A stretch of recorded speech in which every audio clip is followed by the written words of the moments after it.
प्यारे साथियों, इस वीडियो में हम कार्यपालिका से संबंधित जो मुद्दे रह गए थे, जैसे हमने कार्यपालिका में आपको कहा था कि हमें राज्यपाल पढ़ना है।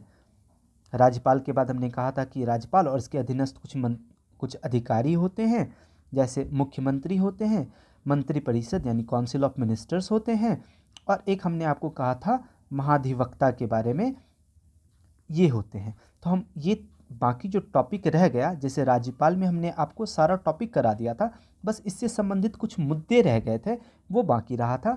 इसके बाद हम chief minister, council of ministers, महाअधिवक्ता, इतना अगर हम कर लेंगे कंप्लीट तो हमारा कार्यपालिका कंप्लीट हो जाएगा। और कार्यपालिका कंप्लीट करने के बाद हम लोग इसके बाद विधायिका पर चर्चा करेंगे, और फिर हम विधायिका पे बात कर लेंगे। तो राज्य की ये दो चीज़ें, कार्यपालिका और विधायिका, हमारा ये दोनों टॉपिक कंप्लीट हो जाएगा। पीटी के हिसाब से जितनी चीज़ें थी वो मैंने आपको पहले करवा रखी हैं। अब यहाँ जो मुद्दे हैं, ये मुद्दे अगर हम बात करें कि राज्यपाल से संबंधित कौन कौन से मुद्दे हैं, तो पहला मुद्दा इनकी नियुक्ति को लेकर के है, जो अक्सर विवाद उठता है, एक नियुक्ति को लेकर उठता है। दूसरा इनकी पद मुक्ति को लेकर उठता है, और तीसरा इनकी विवेकाधीन शक्तियों को लेकर के उठता है। एक बात याद रखिएगा, जैसे राष्ट्रपति के बारे में संविधान में उल्लेखित नहीं है विवेकाधीन शक्तियां, लेकिन राज्यपाल के बारे में संविधान में उल्लेख है, तो ये अंतर है। एक नियुक्ति, आपको पता है कि राज्यपाल की नियुक्ति कौन करते हैं? राष्ट्रपति करते हैं। और राष्ट्रपति कैसे करते हैं? तो ये मंत्रिपरिषद की सलाह पर कार्य करते हैं।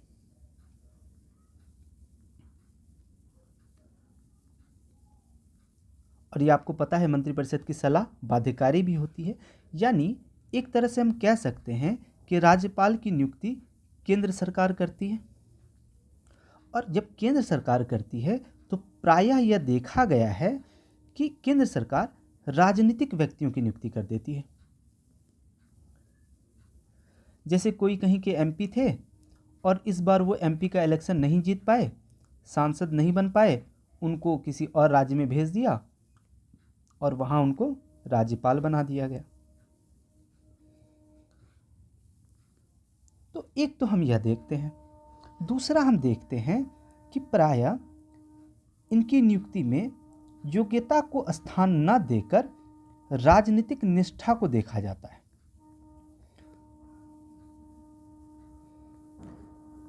राजनीतिक निष्ठा को आधार बना करके नियुक्ति कर दी जाती है। तीसरा, एक यह देखा जा रहा है कि यह जो गवर्नर का पद है, यानी यह जो राज्यपाल का पद है, इस पद को पुरस्कार की भांति दिया जा रहा है। अब पुरस्कार की भांति कैसे दिया जा रहा है? तो जो केंद्र में सत्तारूढ़ दल है, जो वहाँ सत्तारूढ़ दल है, कोई व्यक्ति है जो इनके पक्ष में कार्य करता है, या किसी पद पर बैठा व्यक्ति इनके पक्ष में कार्य करता है, तो उसे फिर राज्यपाल बना दिया जाता है। ऐसे कुछ उदाहरण देखने के लिए भी मिले हैं, जैसे कुछ जजेस थे, उनकी नियुक्ति बाद में राज्यपाल के तौर पर हो गई, तो कुछ लोगों ने यह आरोप लगाया कि ये पक्ष में सत्तारूढ़ दल के पक्ष में इन्होंने निर्णय दिया, इसलिए इनको यह पुरस्कार के भांति यह पद दे दिया गया है। तो एक तो मुद्दा यह नियुक्ति को लेकर के है। दूसरा, हम पद मुक्ति की बात करते हैं।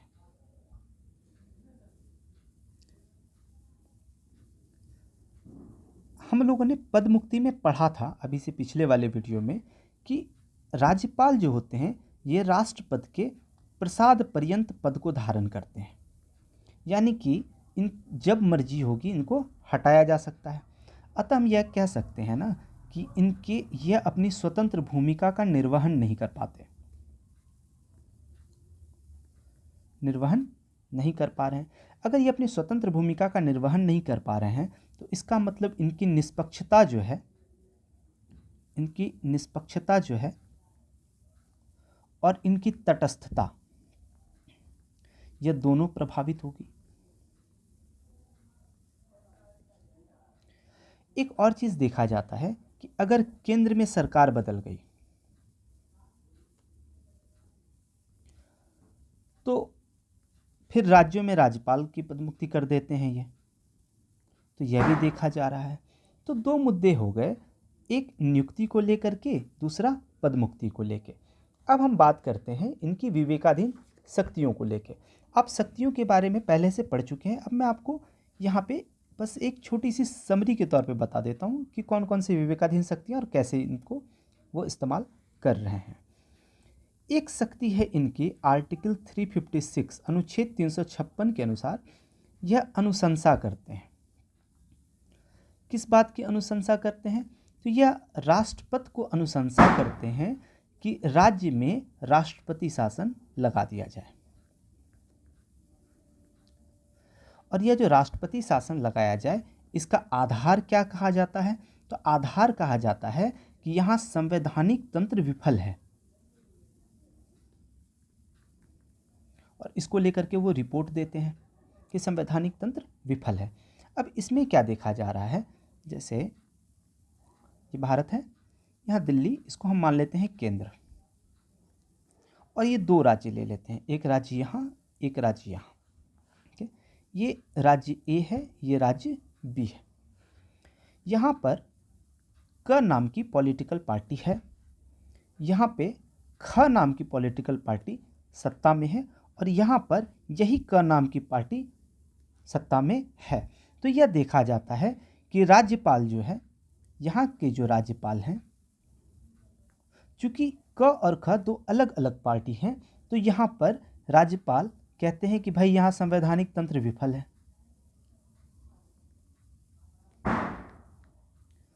जबकि यहाँ पर ऐसा नहीं कह रहे हैं, और स्थिति इससे ज़्यादा दयनीय इसकी है। तो यह आरोप लगता है कि राज्यपाल जो है वो पक्षपातपूर्ण रवैया अपना रहे हैं।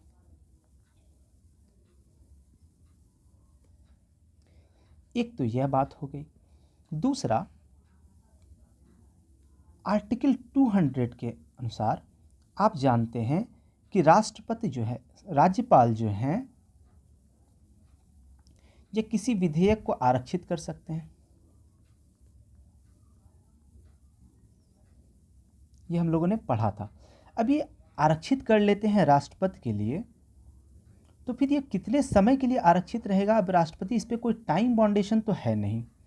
तो एक तरह से आप यह समझिए कि यह जो कानून बनाने की प्रक्रिया है,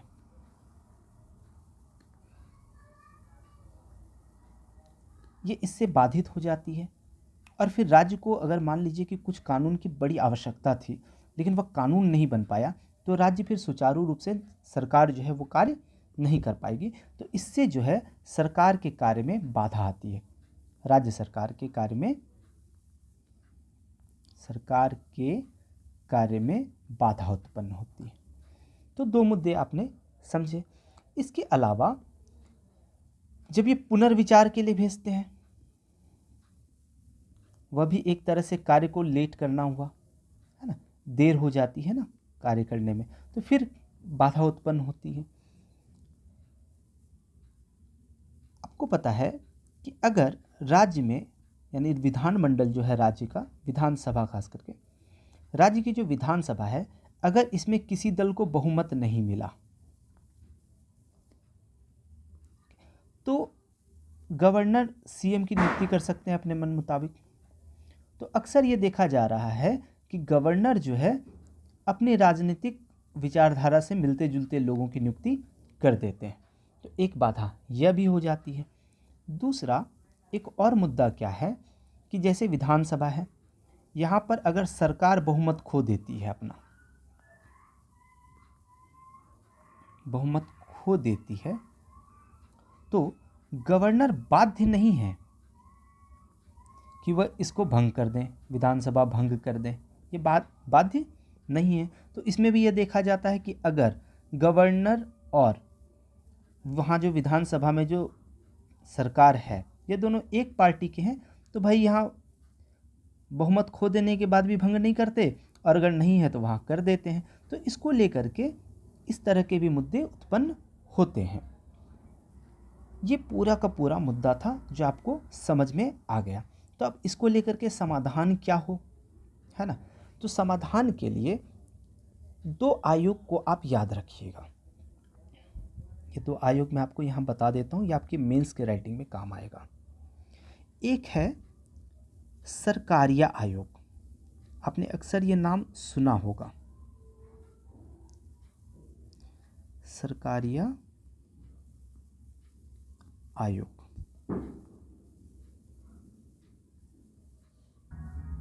तो देखिए, एक ना सरकारिया आयोग बना, यह सुप्रीम कोर्ट के एक जज हुआ करते थे, उनका नाम था रंजीत सिंह सरकारिया। ये नाम उतना इम्पोर्टेंट नहीं है, बस आप याद रखिएगा कि सरकारिया आयोग था। तो 1983 में यह आयोग बनाया गया। इसने लगभग 250 अनुशंसाएं की केंद्र राज्य संबंधों को लेकर। 250 एग्जैक्ट अगर डाटा पूछें तो 247 अनुशंसाएं थी। इसमें गवर्नर को लेकर जो अनुशंसाएं थी उसको हम जान लेते हैं।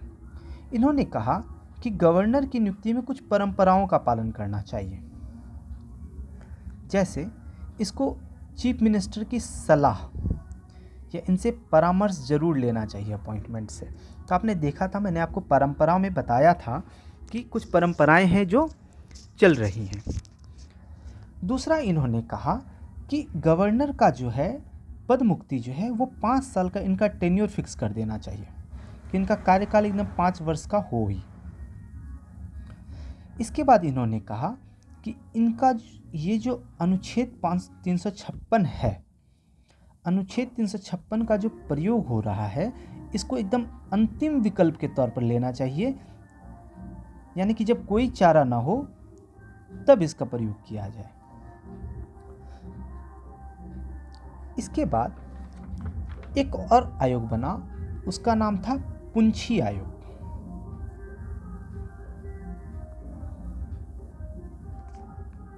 ये भी सुप्रीम कोर्ट के जज थे, मदन मोहन पुंछी। 2007 में यह आयोग बना।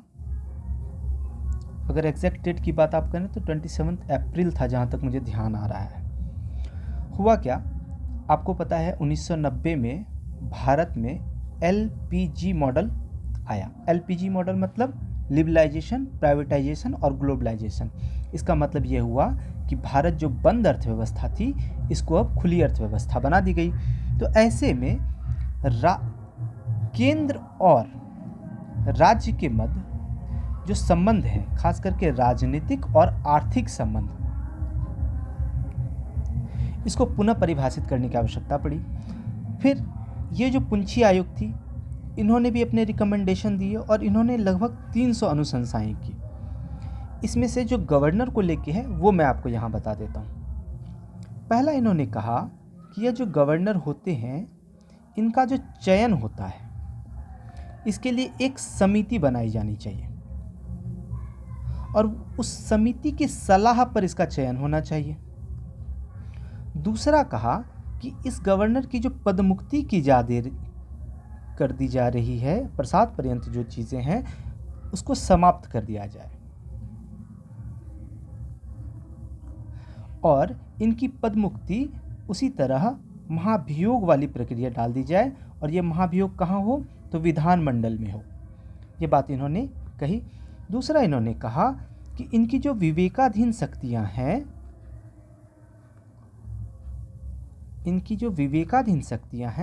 इन विवेकाधीन शक्तियों में खास करके वो जो आरक्षित विषय वाली बात थी, तो उसमें आरक्षित जो करते हैं उसके लिए एक टाइम बाउंडेशन कर दिया जाए कि भाई 6 महीने के अंदर, 6 माह के भीतर राष्ट्रपति जो है वो उस पर अपना निर्णय दे दे। तो आपने देखा कि राज्यपाल पर हम लोगों ने क्या क्या बात की। तो हम लोगों ने राज्यपाल पर बात किया। सबसे पहले हमने देखा कि राज्यपाल का सामान्य परिचय क्या होता है, यानी कि प्रत्येक राज्य का एक राज्यपाल होता है और एक व्यक्ति को एक से अधिक राज्य का राज्यपाल बनाया जा सकता है। राज्य की समस्त कार्यकारी शक्तियां राज्यपाल में निहित होती हैं। ये राज्य का प्रमुख होता है, कार्यपालिका का संवैधानिक प्रमुख होता है। इसकी नियुक्ति जो होती है वो राष्ट्रपति करते हैं और राष्ट्रपति केंद्रीय मंत्रिपरिषद की सलाह पर करते हैं। नियुक्ति को लेकर के 2 बातें हुई। एक तो और थी कि केंद्र सरकार का ये एजेंट है और राज्य और केंद्र के मध्य यह सेतु का कार्य करता है। पदावधि की बात की थी हमने, तो हमने बताया आपको कि 5 वर्ष सामान्यतः होती है और हटाने की प्रक्रिया संविधान में उल्लेखित नहीं है। राष्ट्रपति के प्रसाद पर्यंत यह पद धारण करते हैं। योग्यता की बात की हमने, तो हमने कहा था कि भारत का नागरिक हो, 35 वर्ष हो, इसके अलावा जिस एरिया का वो है उस एरिया का ना हो, जिस एरिया में उसे गवर्नर बनाया जा रहा है उस एरिया का वो ना हो। चीफ मिनिस्टर की सलाह परामर्श ली जाए। शपथ यह कैसे लेंगे, तो हाई कोर्ट के चीफ जस्टिस जो होंगे उनके सामने ये शपथ लेंगे। कार्य एवं शक्तियों की बात हमने की थी, कार्यपालिका की शक्ति आपको बताई थी, फिर हमने आपको इनकी विधायी शक्तियाँ बताई थी, और फिर हमने आपको इनकी वित्तीय शक्तियाँ बताई, और हमने आपको इनकी क्षमादान की शक्तियाँ भी बताई थी न्यायिक शक्तियों के अंदर। फिर हमने आपको विवेकाधीन शक्तियाँ वहाँ आगे बता दिया, मुद्दे आपको बता दिए, और इस तरह हमारा राज्यपाल कंप्लीट हो गया। अब हम बात करेंगे कार्यपालिका का जो वास्तविक प्रमुख होता है, मुख्यमंत्री।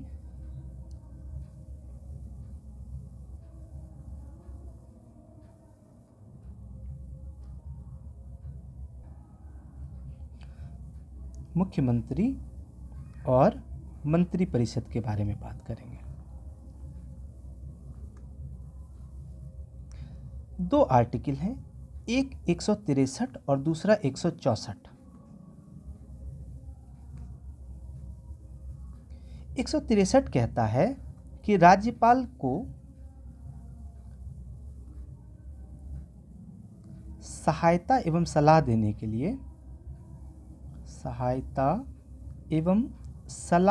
के लिए मुख्यमंत्री की अध्यक्षता में एक मंत्रिपरिषद होगा। 164 कहता है कि राज्यपाल जो होगा वह मुख्यमंत्री की नियुक्ति करेंगे और फिर मुख्यमंत्री की सलाह पर अन्य मंत्रियों की नियुक्ति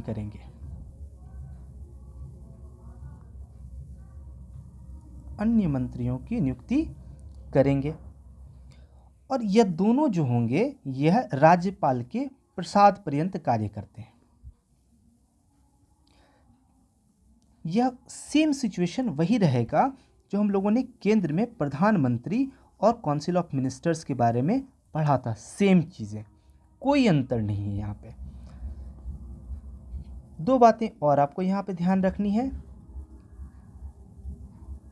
एक, जो चीफ मिनिस्टर और काउंसिल ऑफ मिनिस्टर होंगे, मंत्रिपरिषद जो होगा, यह विधानसभा में जो टोटल सीट होगी उसका 15% से ज़्यादा नहीं होगा, से अधिक नहीं होंगे, लेकिन कम से कम 12 मंत्री होंगे। ये बात आपको ध्यान रहनी चाहिए। दूसरा कि यह जो मिनिस्टर होते हैं और चीफ मिनिस्टर होते हैं, इनका विधानसभा या विधान परिषद, इस दोनों में से किसी एक का सदस्य होना अनिवार्य है। जिस राज्य में विधान परिषद नहीं है वहाँ की बात मैं अभी नहीं कर रहा हूँ। सदस्य होना इनका अनिवार्य है। अगर यह सदस्य नहीं है तो क्या इनकी नियुक्ति होगी? हाँ होगी, 6 माह के भीतर। सेम कंडीशन, 6 माह के भीतर इनको इस दोनों में से किसी की सदस्यता ले लेनी होगी। तो आपने यहाँ तक देख लिया चीफ मिनिस्टर वाली बात। अब हम बात कर लेते हैं महाधिवक्ता की।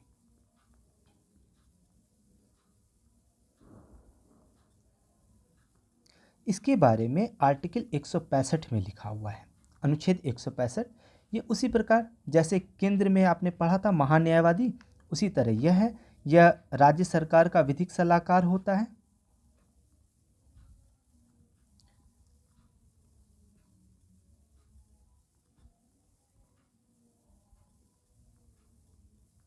एक तरह से समझिए कि राज्य सरकार का वकील है। इसकी नियुक्ति कौन करेंगे? तो इसकी नियुक्ति जो है वो फिर गवर्नर करेंगे। और कैसे करेंगे? तो बस सेम कंडीशन, मंत्रिपरिषद की सलाह पर। इसकी योग्यता क्या होनी चाहिए? किस व्यक्ति को हम महाधिवक्ता बनाएंगे?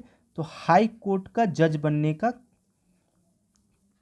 इसके अंदर वो क्वालिटी हो। प्रसाद पर्यंत पद धारण करते हैं। सेम। क्या यह निजी वकालत कर सकते हैं? हाँ। या निजी वकालत कर सकते हैं, लेकिन उस स्टेट गवर्नमेंट के विरुद्ध मामला ना हो। ठीक है, यहाँ तक हम लोगों ने देख लिया, तो हमारा कार्यपालिका पूरा कंप्लीट हो गया। अब थोड़ा बहुत आप खुद भी पढ़ेंगे तो चीज़ें और अच्छे से आपको समझ में आ जाएंगी। मुझे जहाँ तक विश्वास है आपका एग्ज़ाम इसमें क्लियर हो जाना चाहिए। पीटीबी और मेंस को लेके फिर आपको क्या है ना कि अब जैसे ही कुछ चीज़ें चर्चा में रहती हैं तो फिर आपको न्यूज़पेपर में आर्टिकल जो आता है, न्यूज़पेपर का जो आर्टिकल होता है संपादकीय, उसमें आपको अक्सर चीज़ें मिलती जाएंगी। वहाँ भी आप जब पढ़ेंगे ना तो आपको कुछ नया नहीं मिलेगा पढ़ने के लिए, यही बातें घुमा फिरा करके बताई जाती हैं। अब आप इसको एक बार वीडियो देख लें, आप खुद से अपना नोट्स बना लें। धन्यवाद।